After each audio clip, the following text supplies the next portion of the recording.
Looking to start a podcast but don't know where to begin? Look no further. The team at Dodge Media Productions has 20 years of experience as podcast listeners and observing the industry and 8 years experience in podcast production. We can help you take your podcast from idea to fruition, and we'll make the process seamless and easy. We'll help you with everything from recording and editing to hitting the charts on Apple Podcasts. So what are you waiting for? Contact us today and let's get started. DodgeMediaProductions.com. You're listening to Dodge Movie Podcast. Your hosts are Christy and Mike Dodge, the founders of Dodge Media Productions. We produce films and podcasts, so this is a podcast about films. Join them as they share their passion for filmmaking. Welcome back, everybody, to the Dodge Movie Podcast. This is episode 172, and we are going to be talking about the 2011 film Moneyball.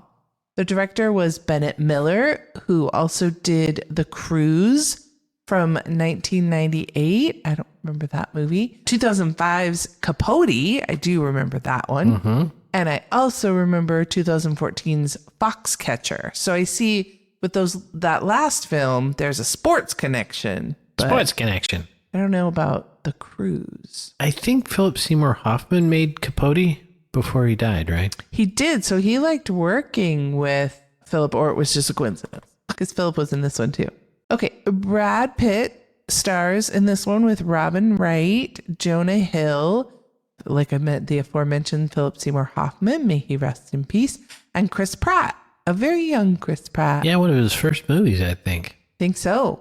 The DP is Wally Pfister, and he was credited for also being the cinematographer for The Italian Job in 2003. Oh, the one with Seth Green. Yes.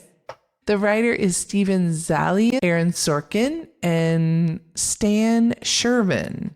That Sorkin kid, I think he can write.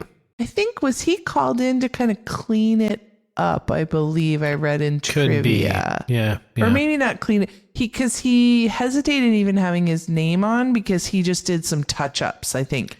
And so he said, no, I don't even want my name there, but if memory serves, the Writers Guild has a panel that reviews contributions and dictates who gets credit and who doesn't. I don't think you can say no or yes. I think it's the Writers Guild that chooses whether your name is on there or not. And I always thought there was a rule like there couldn't be 3, but there's clearly 3 on this one. Again, but I think it's directors. I think the Writers Guild has some like rough rules, but yeah, they apparently dictate what that is. So, but Sorkin, was there a walk and talk? I thought there was, so that makes sense. I think there was, yeah.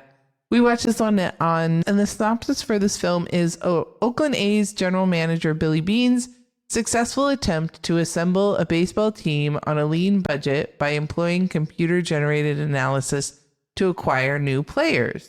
And it is based on a true story, although I believe that a lot of the characters were like amalgams of different folks. I think Jonah Hill's character was an amalgam. I think Billy Bean and Phillip Seymour Hoffman's character, I forget his name right now, sorry, Mr. Manager.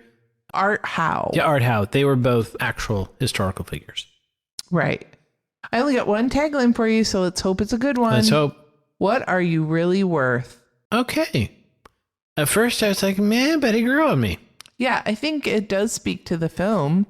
And the whole thing was kind of team players. Right. Worth. All right, why don't you kick us off with your pickup line? I have 2. There was actually an off-screen announcer who gave us ball 1 to Johnny Damon, and we are underway. But there is also, when it comes to the characters, Billy Bean's line is, it's okay, Joe. So I actually think the announcer is probably a little closer to the film. Mm-hmm. Yep. So we talked about this when we watched it. My recollection of the marketing of this film was that Jonah Hill had like cracked the code of knowing, like he knew some like secret information, or based on the he was Rain Man statistics that he used it in a way to like supercharge the effectiveness of, I guess, how far the A's money could go, or knowing which player would be the, and watching it the second time, I was like, oh no, this isn't anything about that. Yeah, definitely the marketing was about Sabermetrics, which was, I think, kind of, a hot topic in baseball at the time. But this is really more about the Billy Bean character played by Brad Pitt. And kind of how driven is he going to be by his past as he moves forward in the future? Right. Which is sad because I actually think the conflict between Sabermetrics and wishful thinking is a really interesting story. And my guess is there's a 30 for 30 from ESPN about this. But ultimately, right, the premise for this is that baseball is as superstitious as sailors. I mean, pick your incredibly superstitious group, and baseball was in there.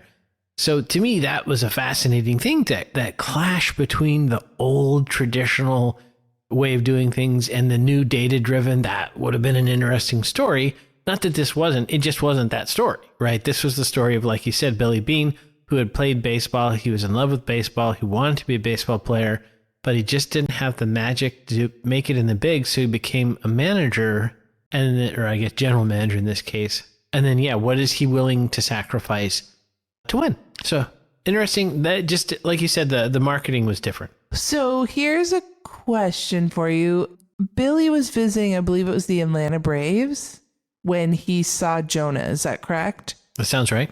Do you feel like Billy saw something in how Jonah was analyzing the data that was kind of like the big discovery of the film? Like, was he being underutilized with the Braves, and did Billy utilize him better with the A's?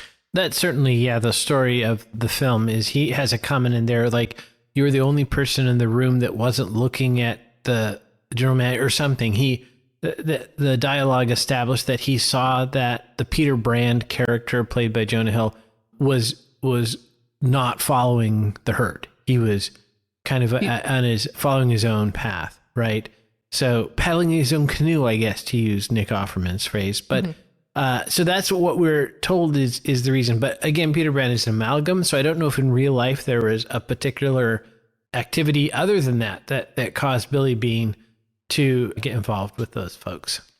But I mean, the proof kind of is in the pudding. The A's went on to play in the World Series that year. And a few years later, the Red Sox won the World Series. And to me, this is fascinating. The baseball purists will probably, throw eggs at my house, but that this is even a discussion, that it's really driven by data, not by, for example, one of the keen insights of the scouts in that first meeting was ugly girlfriend means no confidence. That was their assessment. And by the way, most of those were real scouts in that room. I bet these things have been said in scouting meetings. Right. But I'm saying they actually didn't have actors for that. Those guys were actual scouts for the A's. But that's how they thought in baseball. They had all these ridiculous things, a guy, he swings his bat too many times in the on-deck circle or whatever. Just, it's ludicrous. And how that much money is involved and they don't actually use data was bonkers. When you compare it to, for example, like the NFL, where the teams scout each other rigorously and they come up with all sorts of analyses of in this down and distance and these situations, what are the percentages? So to me, baseball was kind of this holdout that wanted to stick with this. Oh yeah, well, I looked at the cat entrails and they said that Catfish Hunter is a better choice. How did that even persist into the 21st century, right? So how much do you think that they had to Hollywood up this story, or do you think there was a story there that was worth making into a Hollywood movie? Oh, I think there was a story at that time, right? I think at least the narrative we heard watching SportsCenter was that the A's were crappy and Billy Bean was, trying this new thing and everybody thought he was crazy, and then they played very well. And then people had to change their mind. So I think, there probably was a good story there. Well, and I mean, the proof is in the pudding. They put it in the title card, I believe, at the very beginning. And I can't remember what the actual numbers were, but I felt like it was a low 2-digit number of millions of dollars that the A's had to spend. And it was a very like moderate 3-digit number of millions that the Yankees. Yeah. So the Yankees, I think, have in the modern era historically spent more than any other team by a large margin. And you could argue that that's acceptable because they sell more merchandise, right? And they could afford it, but they definitely overspend in some sense. And to me, the scrappy little team is Bad News Bears. It's an American like story. Like Americans love the underdog. Absolutely. And then the idea too of basically getting a deal. I think that appeals to a lot of people who don't have a ton of money and they're always looking for a good deal. So when you hear about this team and there's a great line and there's something about there's rich teams, there's poor teams, then there's 50 feet of crap, and then there's us. I think a lot of people responded to feeling like they were on the bottom. And so to see the little guy use his brain and hustle, I think it's a good story. Well, and after living in the Bay Area, the A's are kind of like the ugly stepchild to the Giants. The Giants are in San Francisco and they're in not anymore, Candlestick Park, but they're in this, the fancy schmancy park with pesto French fries. Yes, exactly. I was just going to say with the fancy French fries.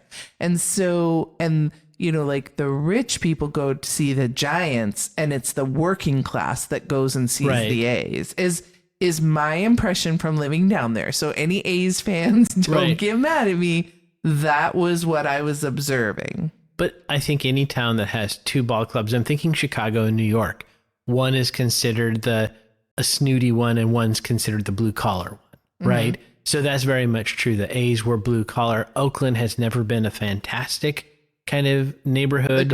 It's always been like a blue collar, but a lower income, working class. Yeah. And Nob Hill in San Francisco is kind of a stereotype for that. Or so there's like I said, I think that scrappy little nobody narrative. There's a story there.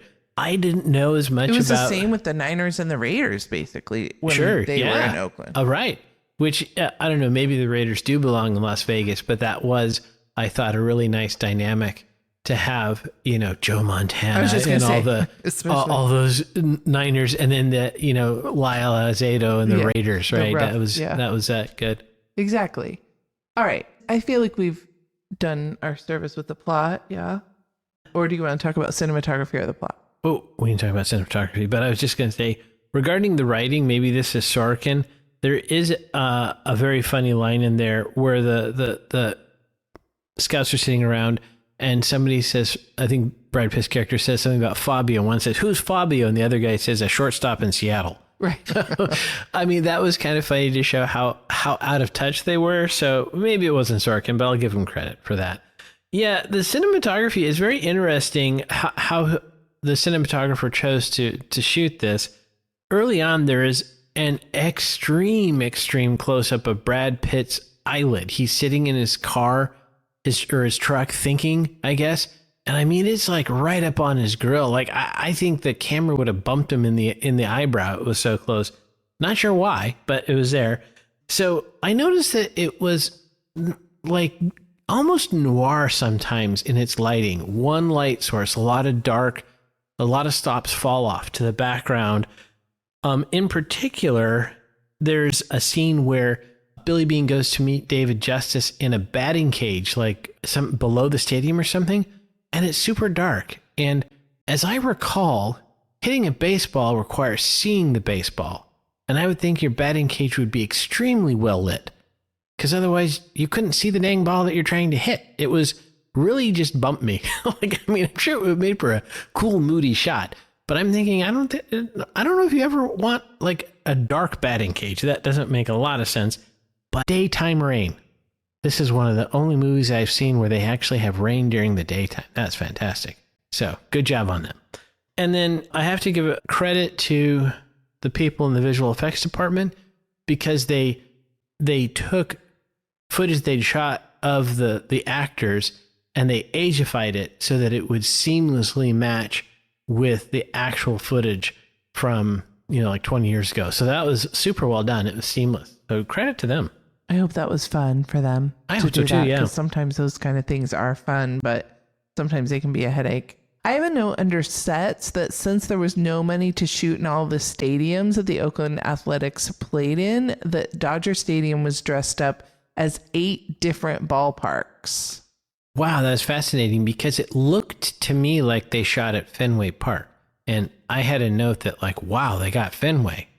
But I did notice that they dressed whatever it was, whether it was the Oakland Coliseum or Dodger Stadium, with a ton of Raiders stuff to make it look like back in the day, the Raiders and the A's shared that same stadium. Yes, I did see that. There was lots of, commitment to excellence. Yeah, the banners. So again, is that fun for the people in production design? I think it would be. I would think so. I think if that's your job, hopefully it's fun. Yeah. No, I really liked this movie. I thought it was really well done. I thought it was, I was trying to think, not The Big Short, but I thought there was more explanations of the math of it all, and there wasn't. I really enjoyed how we kept seeing Brad Pitt's character, Billy Beans, how his experience as being a player, and yeah, I thought that was good. And then also his turmoil with his ex-wife and his daughter, and it even said he was offered I think this was the last title card at the end, he was offered a very big salary to move, but he opted to stay there with the A's. And I can only imagine that it's to stay close to his daughter, because it did seem like, at least in the movie, that they were trying to depict him as someone who was trying to be a good dad. Yeah, certainly they offered him more money to go to the Red Sox. The Red Sox had more money, and just a few years later, they won the World Series. So from a career perspective, I think that would have been a better move for Billy. So I didn't really connect the dots like that, but that makes sense that he stayed for his daughter. That would make sense, I suppose. Or maybe it was a loyalty with the A's because they stuck with him and they didn't boot him when they weren't winning. Right. Regarding the more details on kind of the sabermetrics, I do agree.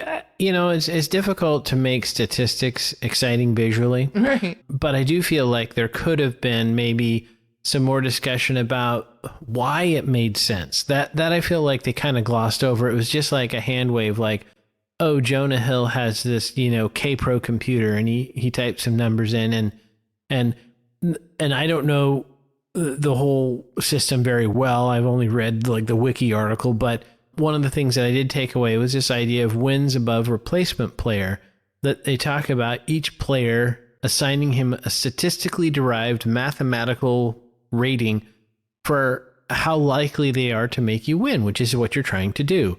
And then you can take that, and then there's their price, and you can do a bang for buck assessment. And to me, that is very accessible to the average person. They would understand, oh, well, maybe this car is twice as good, but it's 10 times expensive, so it's not a good deal. I think people would get that. And so to me, that would have maybe made this a little bit elucidated more kind of what was going on. But the director maybe avoided that because he wanted it more to be about the underdog and not necessarily a, well, duh moment, which I feel like to me that really is. When you see the statistics broken down, it's pretty logical. There's no mystery. I was just going to say that. Doesn't it make the stakes higher if Billy is making these choices and advocating for certain players if it's not a done deal, if it's not a sure thing? If the audience doesn't know that it's a good idea. Yeah.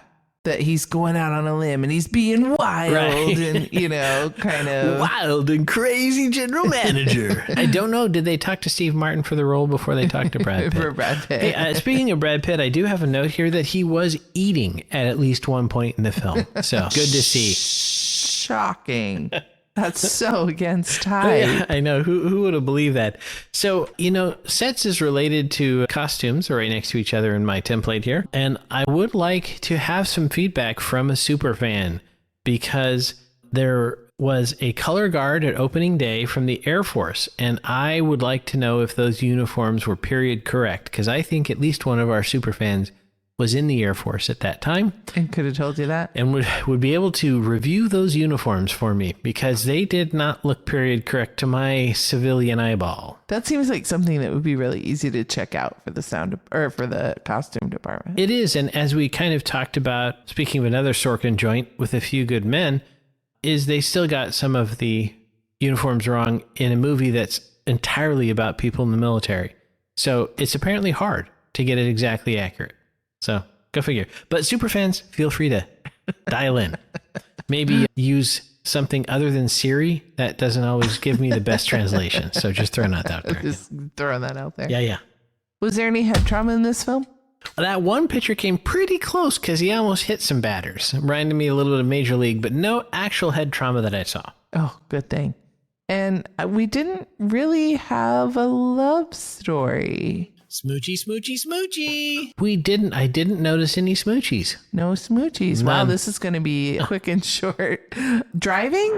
There was some driving. So first of all, Billy Bean beats the crap out of the headliner in his 98 Dodge Ram pickup early in the movie. Not really a fan of that. That transistor radio sacrificed itself. The other thing is when he's driving, do not cut in front of other vehicles at highway speeds. That is a bad driving maneuver. Kids, do not do anything in a car that Billy Bean does in this film. He's an anti-pattern. So we go to the numbers. Let's go to the numbers. This is the third baseball movie to be nominated for Best Picture. Wow. At the Academy Awards after The Pride of Yankees in 1942. And wait, The Natural? No. Oh. And Field of Dreams in 1989. Oh. Huh.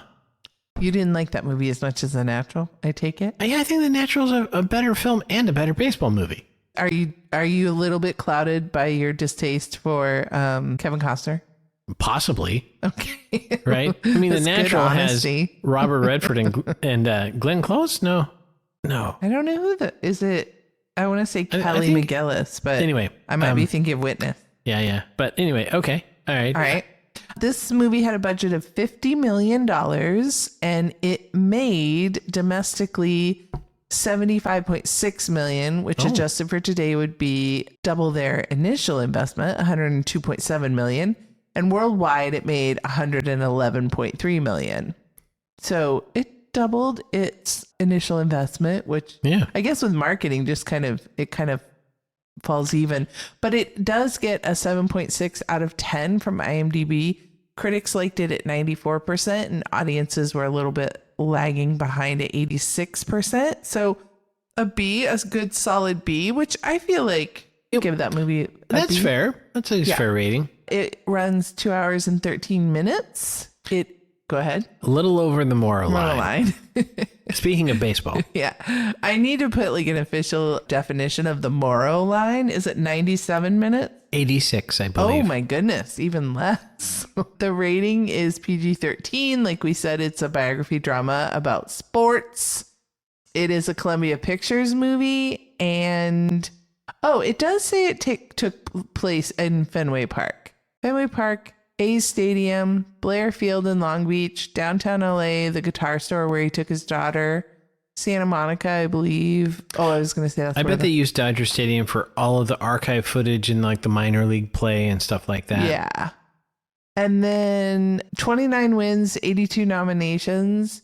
I was going to say, I think the A's won more than 29 games that year, but now I get what you're going. Brad and Steven Zalian won the Boston Society Film Critics Award and Critics' Choice Award, and Bennett won the Hollywood Film Award.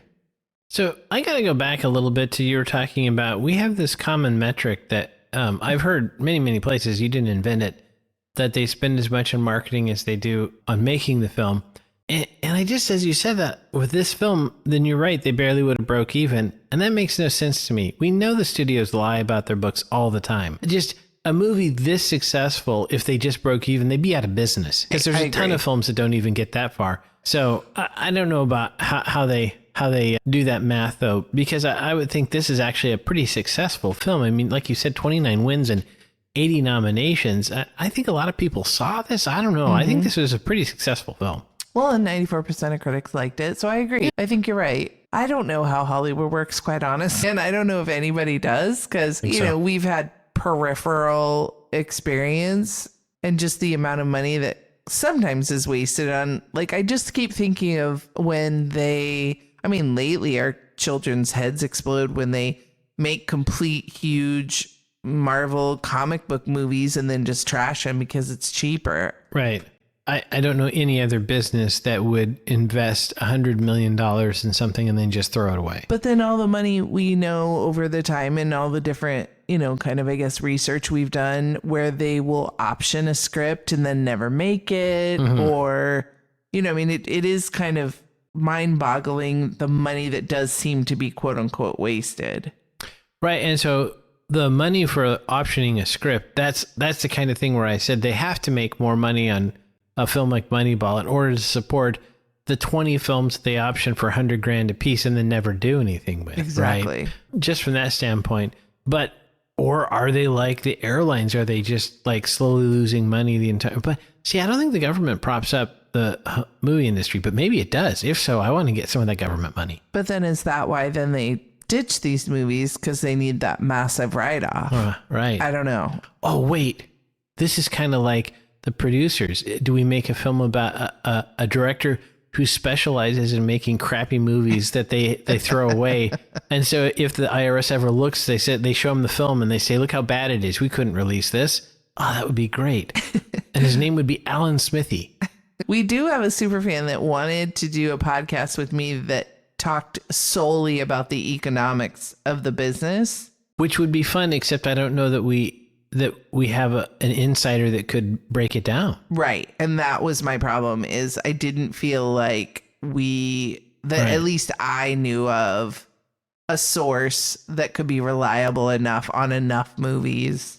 It could be a one-off episode maybe. Yeah, I'm not going to say the name on air, but I think a person who could give you some insight, but I think that is hush-hush. I don't think anybody would ever talk about it in public. I agree. I think they keep that all pretty quiet or inflate, right? It's either overblown or undersold, probably for different reasons. Yeah, disinformation. I learned that from the CIA. But yeah, right. It's not that you say nothing. You just say random other stuff to confuse the issue. All right, let's see what we are going to watch next week. Drum roll, please. Ooh, this is a film that I saw a while ago that I don't really remember much about. Eternal Sunshine of the Spotless Mind. Oh, that one will be fun. All right, everybody. I hope you had a great weekend and watch Eternal Sunshine of the Spotless Mind this week and join us next week. But never forget, Dodges never stop, and neither do the movies. Thanks for listening to Dodge Movie Podcast with Christy and Mike Dodge of Dodge Media Productions. To find out more about this podcast and what we do, go to dodge.com. Subscribe, share, leave a comment, and tell us what we should watch next. Dodges never stop, and neither do the movies.